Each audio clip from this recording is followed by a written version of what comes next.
শতরূপে সারদা গ্রন্থ থেকে পাঠ করছি। বিষয় মাতা ঠাকুরানী স্বামী বিবেকানন্দের দৃষ্টিতে। ইয়ার কিছুকাল পর রাত্রে স্বপ্ন দেখি আমি ঠাকুরের কোলে বসে আছি।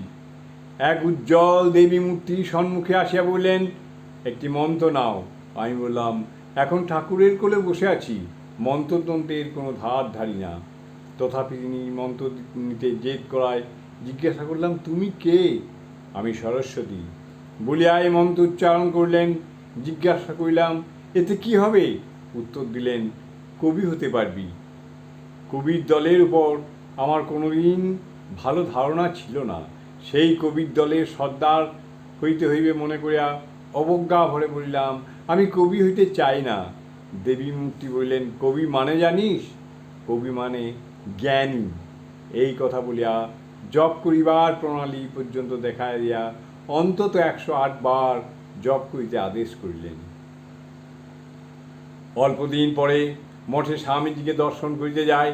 তিনি স্বপ্ন বৃত্তান্ত শুনিয়া কহিলেন, ঠাকুর বলতেন দেব স্বপ্ন সত্য, একে স্বপ্ন সিদ্ধি বলে।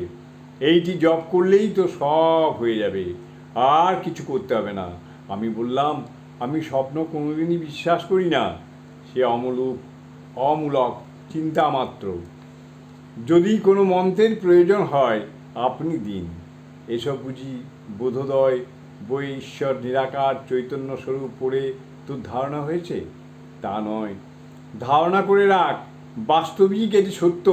ওই মন্ত্র জপ করতে থাক, পরে সশরীরে সেই মন্ত্রদাত্রী মূর্তি দেখিতে পাবি। তিনি বগলার অবতার, সরস্বতী মূর্তিতে বর্তমানে আবির্ভূতা। আপনার কথা আমি বুঝিতে পারছি না, সময়ে বুঝতে পারবি।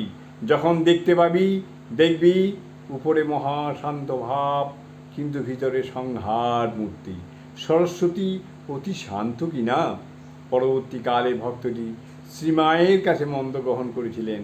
দীক্ষার সময় তিনি দেখেন স্বপ্নদৃষ্ট দেবী মূর্তি ও মায়ের মূর্তি অভিন্ন। জয় মা, জয় মা, জয় মা।